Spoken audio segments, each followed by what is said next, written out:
আসসালামু আলাইকুম। এই ভিডিওতে আমরা আলোচনা করব এই রিঅ্যাক্ট হুক ফর্মের ইউজ ফর্ম যেই হুকটা আছে সেই হুকের ভ্যালুস প্রপটা নিয়ে। তো এই যে ভ্যালুস প্রপটা আছে, এই ভ্যালুস প্রপটা মূলত আসে ডিফল্ট ভ্যালুস এর ঠিক পরে।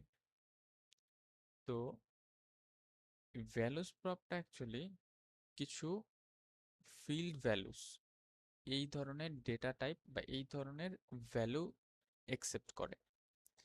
এই জিনিসটা খুবই গুরুত্বপূর্ণ যে ভ্যালুস প্রপটা আসলে করে কি সেটা আগে জানি। The values props will react to changes and update the form values।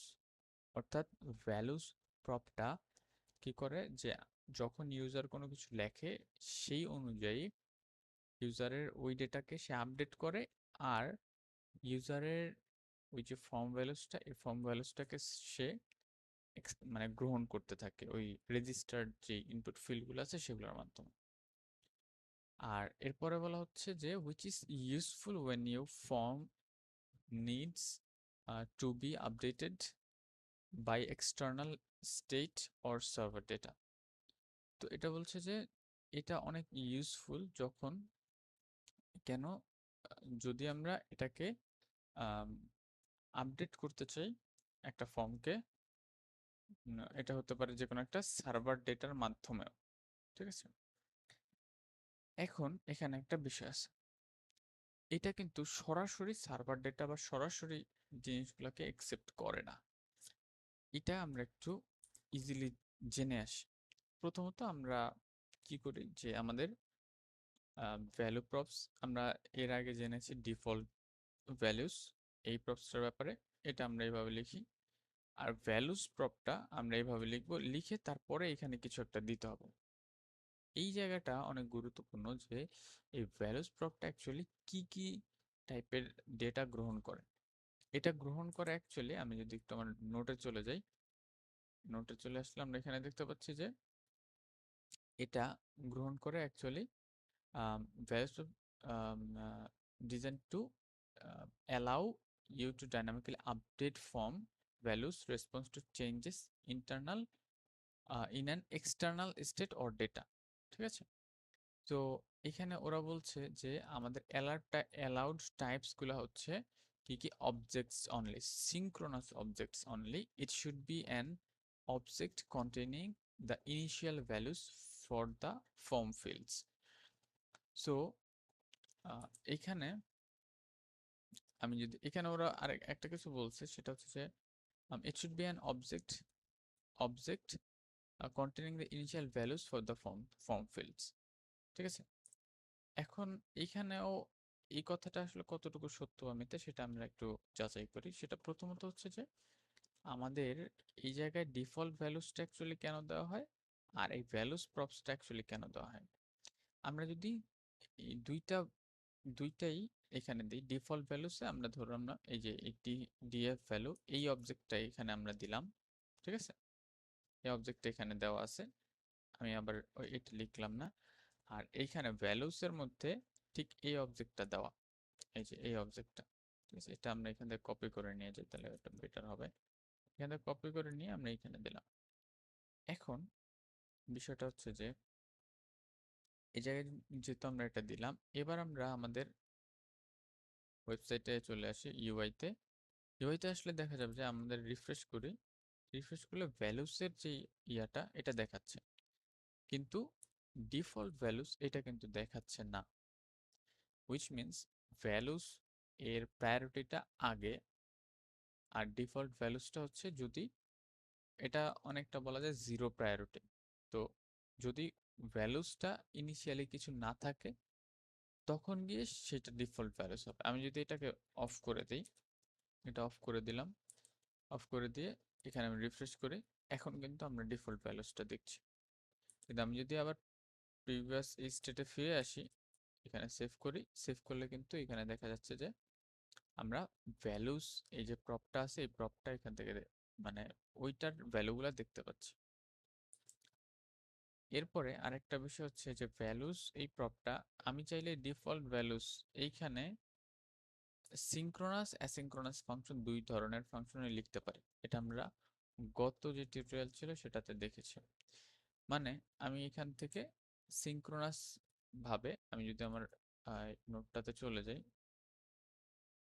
Sorry, আমি আমার এখানে চলে যাই নিউ ট্যাবে, আমাদের যে ডিফল্ট ভ্যালুসটা ছিল ডিফল্ট ভ্যালুসের এখানে চলে যাই। এখানে আমি উদাহরণ অনুযায়ী আমরা দেখতে পারি যে আমরা সিঙ্ক্রোনাস ওয়েতে ডিফল্ট ভ্যালু গ্রহণ করতে পারি, যেটা এখন আমাদের কোডে আছে, অথবা আমরা অ্যাসিঙ্ক্রোনাস ওয়েতে এভাবেও আমরা ভ্যালুটা গ্রহণ করতে পারি।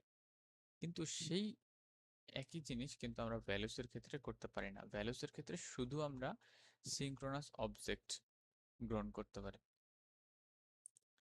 তো এবং সেটা অবশ্যই হতে হবে এই যে রেজিস্টার্ড যেই কিওয়ার্ডগুলো আছে, এগুলা রেজিস্টার্ড যে কিওয়ার্ডগুলো আছে, হ্যাঁ, এই জিনিসগুলোর উপর ডিপেন্ড করে। যেমন আমাদের নেম আছে, ইমেইল আছে, পাসওয়ার্ড আছে, এই তিনটে আমরা দিতে পারবো। এখন ধরুন আমি নতুন একটা কিছু দিয়ে দিলাম, ইমেল ডাব্লিউ দিয়ে দিলাম। এবার দেখি আমাদের ইউআই এ কি আসে। আচ্ছা, এবার আমরা আমাদের ইউআই তে যাই।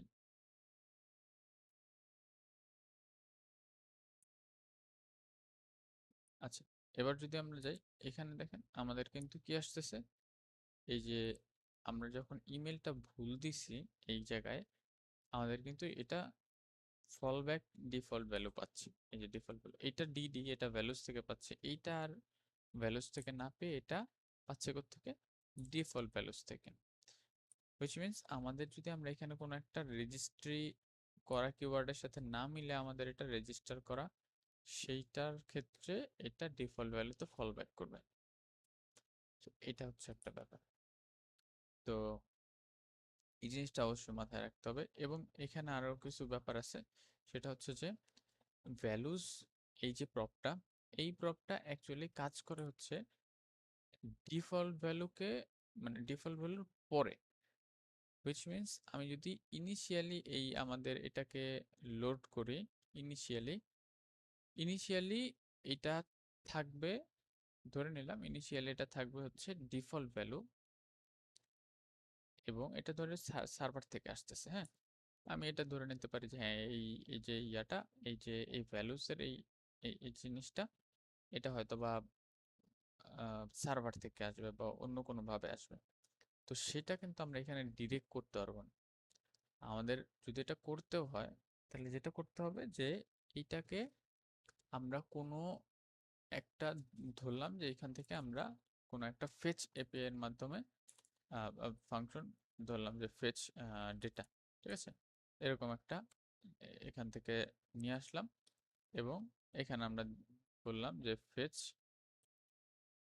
ঠিক আছে, জাস্ট আমরা বললাম যে ফেচ, আমরা এপিআই দিলাম, এই এপিআই থেকে আমরা এই যে এখান থেকে এই ফাংশন থেকে এটাকে আমাদের অবশ্যই কোনো না কোনো একটা স্টেটে বললাম, আমরা একটা স্টেট দিলাম যে ডেটা, আর তারপর হচ্ছে এটা দিলাম। এখন এই যে ডেটা, এই ডেটাটা আছে,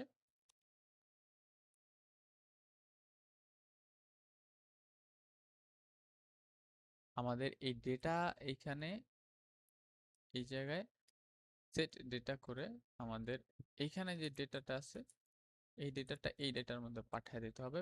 পাঠানোর পরে পাঠানোর পর সেই ডেটাটা আমাদের এনে এইখানে বসাতে হবে, এই ভ্যালুসের জায়গায় আমরা এখন তখন এই জায়গায় বসাতে পারবো।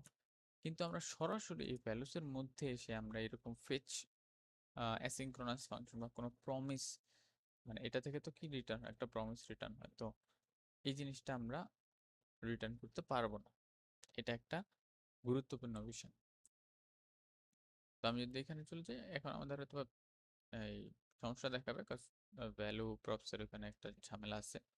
আমাদের এটা এপিআইটা তো ভালো এপিআই না, এই জন্য।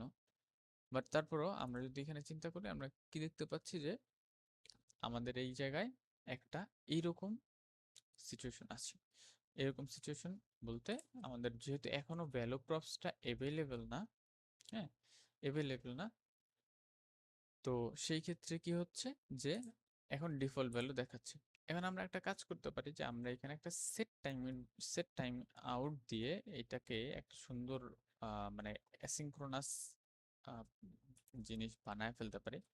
আমরা জাস্ট সেট টাইম আউট দিয়ে এখানে এই জিনিসটাকে অ্যাসিঙ্ক্রোনাস করে ফেলি। লেটস সে আমরা 3000 মিলি সেকেন্ড দেই বা 3 সেকেন্ড। তো সেখান থেকে সে রিটার্ন করবে কি, যে কোনো একটা অবজেক্ট রিটার্ন করবে, ঠিক আছে? সিম্পল একটা অবজেক্ট রিটার্ন করবে। কি রিটার্ন করবে? সে হচ্ছে ধরলাম ওই যে ওই জিনিসগুলাই একটু আগে আমরা যে জিনিসটা দিলাম না, এটা এই অবজেক্টটাই রিটার্ন করবে সে। এখান থেকে ধরলাম এই অবজেক্টে রিটার্ন হবে এবং আমরা এটাকে কল করে দিই এখানে। আচ্ছা, আমরা এটাকে এখানে কল করার ট্রাই করি, ঠিক আছে? ফেচ ডেটা, এটাকে আমরা এখানে কল করার ট্রাই করি এবং এখানে দেখা যাচ্ছে আমরা কিন্তু একটা এরর খাচ্ছি। কি এরর খাচ্ছি? বলতেছে যে টু মেনি রেন্ডার্স। তো এখানে টু মেনি রেন্ডার্স, এটা একটা সমস্যা আছে, মানে করতেছে। আর এখানে কিন্তু কিছুই হচ্ছে না। আমরা যদি এভাবেও দেই তাও কিন্তু কিছু হবে না। তার মানে আলটিমেটলি যেটা বোঝা গেল, আমরা সরাসরি এখান থেকে কোনো ফাংশন, সেটা সিঙ্ক্রোনাস হোক অ্যাসিঙ্ক্রোনাস হোক অথবা কোনো প্রমিস রিটার্ন এখানে করতে পারবো না। তো আমরা এটাকে এখানে আপাতত দিয়ে দিলাম, ঠিক আছে? তো এখন আমরা যেটা করব এখানে, আচ্ছা আমাদের এটা তো দরকার নেই। সো এই জায়গায় কি করলাম, আমরা এটা থেকে একটা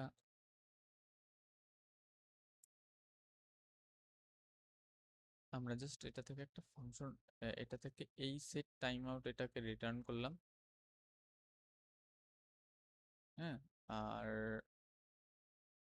আচ্ছা এটাকে রিটার্ন করলে, আচ্ছা আমাদের রিটার্ন করার দরকার নেই, আমরা জাস্ট এখান থেকে একটু চেক করে দেখি সেশন কি এক্সপ্রেশন এক্সপেক্টেড। আচ্ছা, তো এই জায়গায় আমরা কি বলছি যে আমাদের এখানে একটা ইয়ে হবে, ওকে আমাদের এটা থেকে এটা একটা রিটার্ন আসতেছে, which is fine।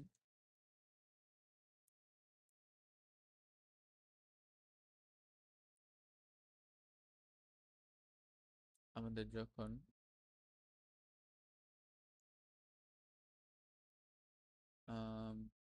কি হবে, আচ্ছা আমরা জাস্ট এখানে একটা কাজ করি, আমরা জাস্ট এখানে একটা কাজ আরো সিম্পল করে দিই।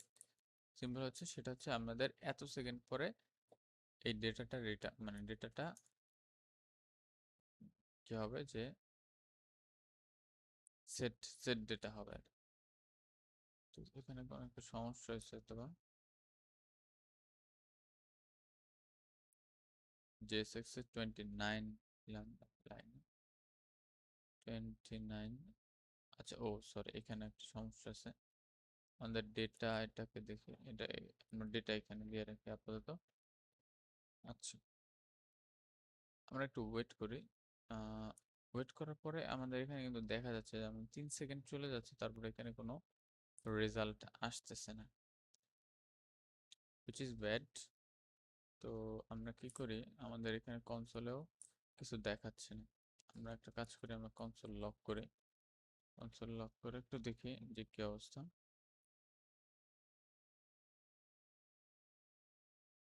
আচ্ছা, এই যে 3 সেকেন্ড পরে এটা এখানে দেখাচ্ছে। তো 3 সেকেন্ড পরে যদি দেখায়,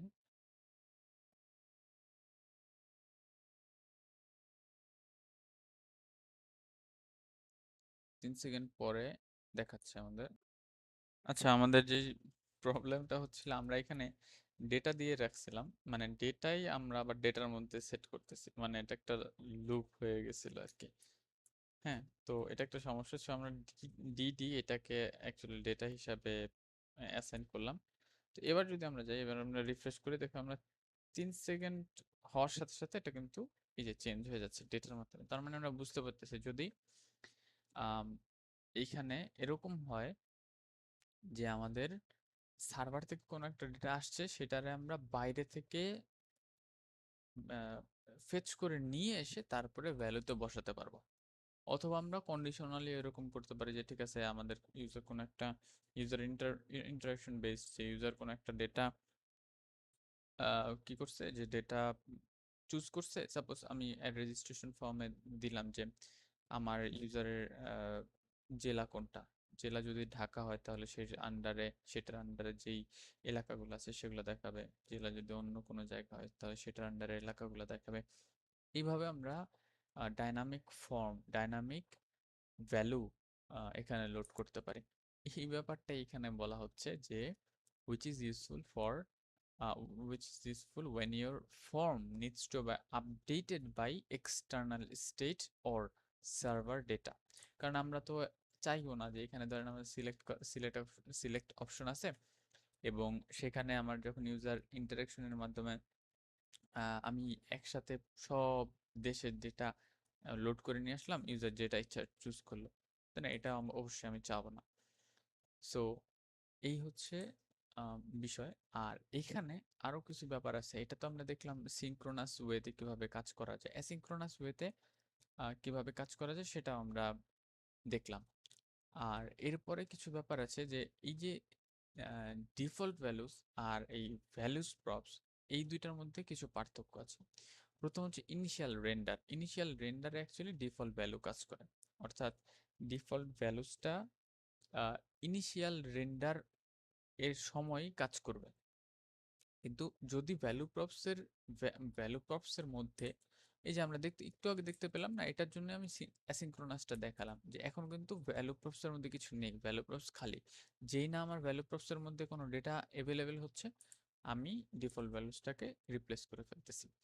এটাই হচ্ছে ব্যাপার যে ইনিশিয়াল রেন্ডারের ঠিক আহ, এই প্রথম দিকেই ইনিশিয়াল রেন্ডারেই ডিফল্ট ভ্যালুটা থাকবে, কিন্তু ভ্যালু প্রপস যদি চলে আসে তাহলে ভ্যালু প্রপসের প্রায়োরিটি আগে।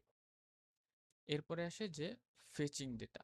তো ইউজ ইফেক্ট দিয়ে আমরা একটু আগে দেখলাম, তো আমাদের যদি ওইটা করতে হয়, আমরা তো এটা জাস্ট সেট টাইম আর দিছি নর্মালি, এটা তো আমরা সচরাচর করবো না, আমরা ইউজ ইফেক্ট দিয়ে এগুলোকে ব্যবহার করব। সো আমরা ফেচ করে নিয়ে এসে ওই স্টেটের মাধ্যমে আমরা এটাকে ম্যানেজ করব। এটা একটা বিষয়। আর একটা হচ্ছে আপডেটিং দ্য ফর্ম। এই যে একটু আগে বললাম যে আমরা ফর্মটাকে আপডেট করতে পারতেছি, আমরা দেখতে পারলাম যে আমরা একটা কি বলে যে একটা সময় পরে ধরলাম ওই সার্ভার থেকে আমাদের রেসপন্স আসার পরে আমরা ফর্মটাকে আপডেট করে দিচ্ছি খুব ইজিলি। এরপরে আরেকটা বিষয় হচ্ছে যে অ্যাভয়েড আনডিফাইন্ড ভ্যালুস। এটা আমাদের ভ্যালু প্রপসের জন্য যেমন প্রযোজ্য, সেটা ডিফল্ট ভ্যালুস যেই ইয়াটা আছে, প্রপসটা আছে, সেটার জন্য প্রযোজ্য। অর্থাৎ আনডিফাইন্ড কোনো ভ্যালু আমরা রাখবো না, কারণ এটা রিঅ্যাক্টেড স্টেট ম্যানেজমেন্টে অনেক প্রবলেম ক্রিয়েট করে। তো তারপরে আছে যে কন্ডিশনাল আপডেট, ডেটা আপডেট, ওই যে আমরা একটু আগে যেটা বললাম যে আমাদের কন্ডিশনালি ডেটা আপডেট করতে পারি বা ইউজার ইন্টারাকশন ভিত্তিক ডেটা আপডেট করতে পারি। এরপরে আরেকটা বিষয়, দুইটার মধ্যে একটা পার্থক্যের টেবিল দেওয়া যায়। এটা খুব ইজিলি আমি মানে খুব দ্রুত বলে যাবো, বাট আমাদের মনে রাখতে মানে সাহায্য করবে আর কি দুইটার মধ্যে পার্থক্যগুলা। সেটা হচ্ছে যে ইনিশিয়াল ভ্যালু হিসাবে আমরা এটা কাজ করি পারপাস, আর এটা হচ্ছে ডাইনামিক্যালি আমরা চেঞ্জ করার জন্য কাজ করি। ইনিশিয়ালাইজেশন, এটা ফর্মের ফিল্ডগুলোকে ইনিশিয়ালাইজ করে, আর এইটা আপডেট এবং চেঞ্জের কাজটা করে আর কি। অ্যাসিঙ্ক্রোনাস সাপোর্ট, এটা অ্যাসিঙ্ক্রোনাস সাপোর্ট আছে, সিঙ্ক্রোনাস অ্যাসিঙ্ক্রোনাস দুইটাই সাপোর্ট আছে, বাট এইখানে অ্যাসিঙ্ক্রোনাস সাপোর্ট আমরা ডিরেক্টলি পাই না, বাট ওই যে আমরা স্টেটের মাধ্যমে নিয়ে এসে ফেচ করে নিয়ে এসে তারপরে এটাকে ব্যবহার করতে পারি। আর এরপর আছে যে আপডেটস, এটা দিয়ে এটা আপডেট হয় না, রিঅ্যাক্টের আপডেট হয় না, এটা দিয়ে আমরা আপডেট করতে পারি প্রতিটা চেঞ্জে।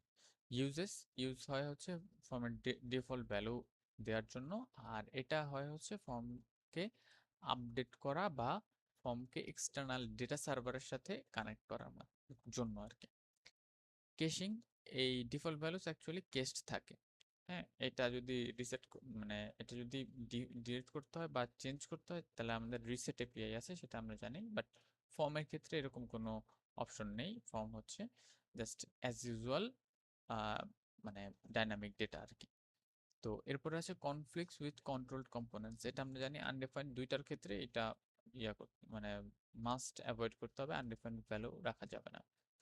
রিকমেন্ডেড তো ইনিশিয়াল স্ট্যাটিক কোনো ডেটার জন্য আমাদের ইউজার যদি কোনো কিছু না দিয়ে ফর্মটা সাবমিট করতে চায় সেই ক্ষেত্রে বা সার্ভারের এই ইস্যু হ্যান্ডেল করার জন্য এই ইনিশিয়াল ভ্যালু আমরা রাখতে পারি, বাট এটা হচ্ছে এবং এই ভ্যালুস প্রপটা এটা হচ্ছে ডাইনামিক্যালি ডেটা দেখানোর জন্য আর কি, এবং ইউজার যে চেঞ্জগুলো করে সেগুলাও ক্যাপচার করার জন্য। আর এরপর হচ্ছে এক্সাম্পল আমরা অলরেডি দেখেছি, মানে দুইটার জিনিসগুলো সেম, জাস্ট আমাদের মানে একটা হচ্ছে ডিফল্ট ভ্যালুস, একটা হচ্ছে ভ্যালুস আর কি। এরপর হচ্ছে বিহেভিয়ার অন ফর্ম রিসেটের রিসেট করে কি করে ফর্মটাকে ইনিশিয়ালাইজ পর্যায়ে নিয়ে যায়, একদম ইনিশিয়াল পর্যায়ে নিয়ে যায়। এটা এখানে কোনো রিসেটের ব্যাপার নেই। Perform performance impact, lower impact after initial render, মানে ইনিশিয়াল রেন্ডারের সময়ই ও কাজ করে, এরপরে আর ওর কাজ নাই বলতে গেলে, ইউজার যদি কিছু চেঞ্জ না করে আর কি। যদি করে তাহলে ওর কোনো কাজই নেই। এরপর হচ্ছে কমন ইউজ কেস, জাস্ট আমাদের ইনিশিয়ালি আমরা ফর্মটাকে পপুলেট করে দেব, মানে ফর্মটায় কিছু ডামি ডেটা থাকবে এটার জন্য, আর এটা হচ্ছে রিয়েল টাইম ডেটা দেখানোর জন্য বা রিয়েল টাইম এক্সচেঞ্জে মানে চেঞ্জ ইভেন্টের উপর মানে রিয়্যাক্ট করার ক্ষেত্রে আর কি ইউজ হয় ভ্যালুস প্রপটা। আর একসেপ্টিং ভ্যালু, এটা আমরা একটু আগেও বলেছি যে এটা কোন ভ্যালুকে একসেপ্ট করে, সিনক্রোনাস, অ্যাসিনক্রোনাস এবং নর্মাল যে ফাংশনগুলো আছে সবগুলোকে। আর এটা শুধু সিনক্রোনাস অবজেক্টসগুলোকেই অ্যালাউ করে। তো এই হচ্ছে ওভারঅল ব্যাপার। আর আপাতত আমার মনে হয় যে এই পুরো ভ্যালুস যে প্রপটা আছে এই ব্যাপারে আমাদের একটা ভালো আইডিয়া হচ্ছে। আজকে এ পর্যন্ত, ধন্যবাদ।